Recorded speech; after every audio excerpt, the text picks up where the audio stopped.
मित्रांनो, आपण हे बघू शकता, हे आहे लहान मुलांचं खेळणं, पण मला फार आवडलं.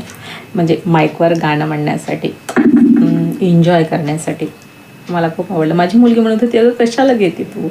मी हे CSला गेली तेव्हा घेतलं. 300 रुपयात.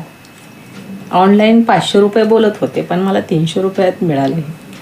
मला फार आवडलं. जरासं गाणं एन्जॉय करूया. गरीबी